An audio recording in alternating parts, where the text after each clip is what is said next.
Les grands titres de l'actualité de ce lundi, le 14 février 2022, jour de la Saint-Valentin. Salut, José Soucy. Bon matin. Comment ça va? Quand même tranquillos, mais ça va. Ouais. On se reposait un peu en fin de semaine. Est-ce que tu as fêté et souligné la Saint-Valentin? Sincèrement, non. Là, je suis quand même célibataire endurci désormais, donc je n'ai pas, je n'ai pas célébré la Saint-Valentin. Ah? Pardon? Célibataire endurci, j'aime ça. Oui, c'est le cas. Pandémie oblige, oui, qu'on dit. Non, ça, c'est sûr que ça n'a pas aidé pour Bon. le reste. Hein? Bon. Ben écoute, parlons-en, parce qu'il y a encore des allègements aujourd'hui. Donc, tranquillement, lentement, mais sûrement, on s'en va dans le meilleur, je pense. Je pense que oui, Michel. Et d'ailleurs, je suis pas certain, mais j'ai l'impression que Québec va abandonner sous peu le passeport vaccinal. Je pense qu'il devrait faire des annonces, je pense, aujourd'hui ou peut-être au courant de la semaine, là, concernant les grandes surfaces, c'est-à-dire que ceux qui ne sont pas vaccinés adéquatement, c'est-à-dire qui n'ont pas leurs 2 doses, ben, ils vont être en mesure de retourner à la SQDC, à la SAC ou dans un magasin de grande surface, style Canadian Tower ou Walmart. Et tu sais, Michel, que même pour ceux qui étaient vaccinés, là, ça faisait des mécontents parce que là, c'est bon, en fin de semaine, c'était quand même... la température était adéquate à l'extérieur, je veux dire, c'était quand même bien.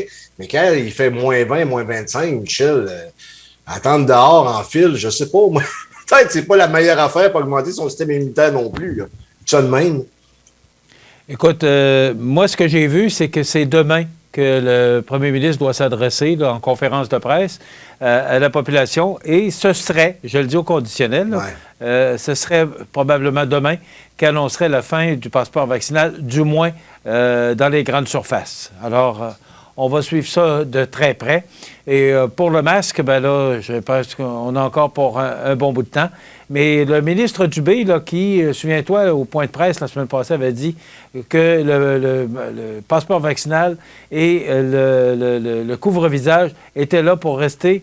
Vendredi, il parlait différemment avec tout ce qui se passe actuellement au Québec, ce qui se passe également à Ottawa et sur le pont Ambassadeur, là, il faut le dire, que la circulation a repris au cours de la nuit dernière. Là, les policiers là, qui ont dispersé les manifestants et maintenant le pont réouvert à la circulation. Mais à Ottawa, c'est loin d'être terminé. Là. Oui, d'ailleurs, le premier ministre du Canada, Justin Trudeau, qui devra annoncer sous peu là, les mesures d'urgence pour la capitale fédérale. Je ne sais pas quel pouvoir ça va lui donner. On sait que ça lui en donne beaucoup, mais est-ce qu'il va faire appel à l'armée? À ce qu'on sait présentement, c'est pas le cas. Mais en même temps, si tu n'as pas l'armée, comment tu vas faire pour sortir ces gens-là de là parce que tu n'as pas assez de policiers? Là? Mais en même temps, je dis, c'est une ambiance qui est familiale. Tu as des enfants, tu ne rentres pas dans le tas comme si...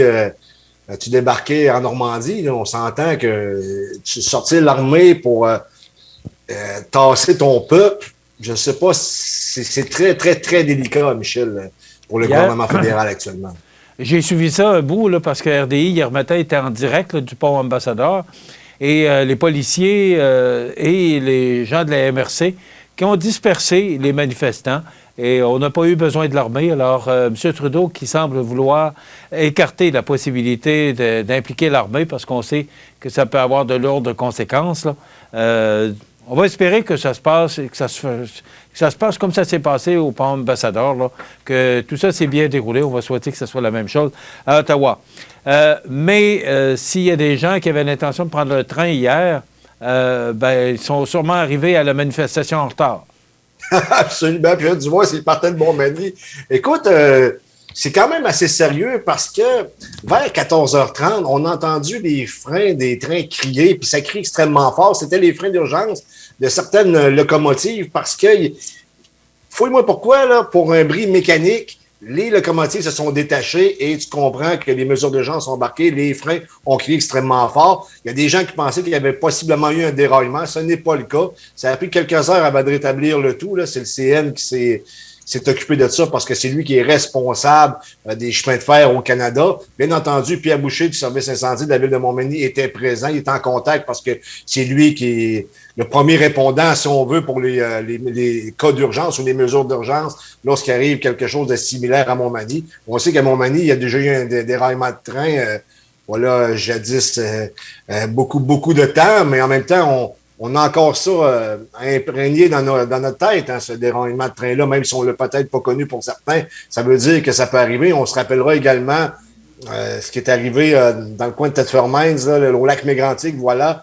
Et si tu regardes les trains sur la photo, s'il fallait qu'il y ait eu une explosion, ben possiblement qu'une partie de la ville de Montmagny s'est partie en fumée. Ça aurait été un drame monumental, Michel. C'est en 2002, le dernier déraillement, ça fait 20 ans.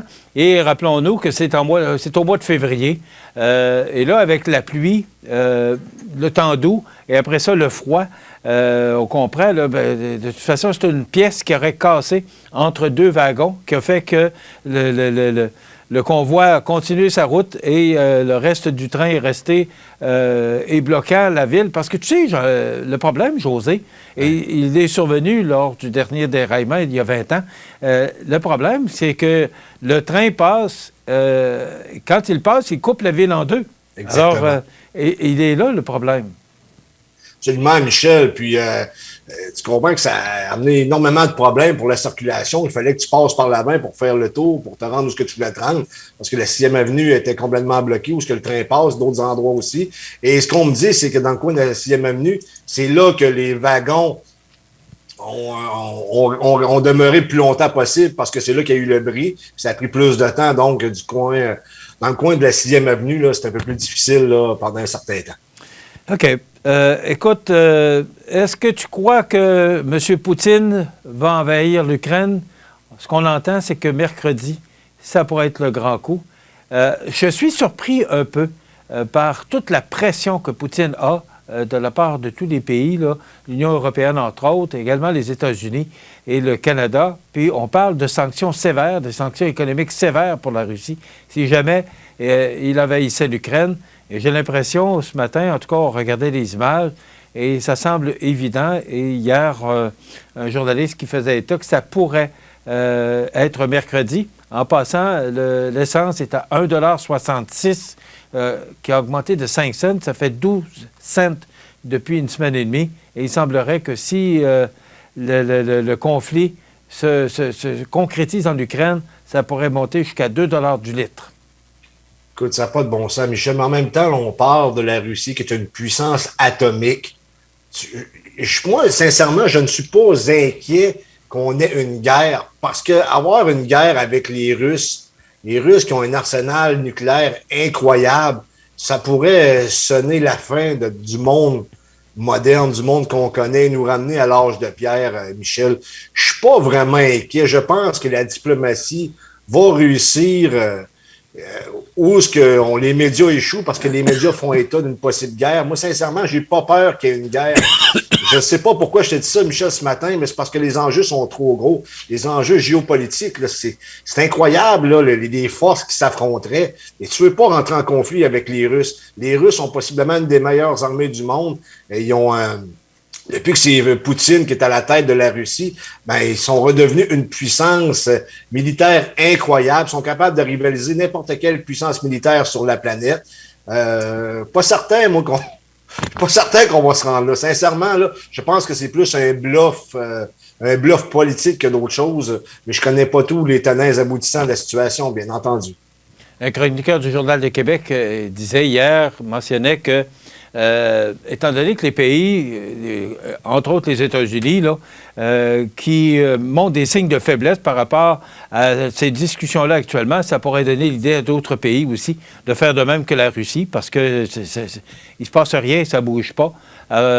C'est inquiétant. C'est inquiétant de voir ça, puis espérons que ça puisse se régler de façon diplomate, parce que M. Poutine, on le voit à l'écran, n'a pas le sourire facile. Non, mais en même temps, lorsque tu le connais, là, je ne dis pas que je le connais personnellement, c'est pas le cas, mais on est capable d'avoir des bonnes relations avec lui. Je te raconte une anecdote super rapide. Je n'ai pas le temps. Je te raconterai demain, Michel. C'est très intéressant de savoir la manière que Sarkozy avait rencontré Poutine la première fois.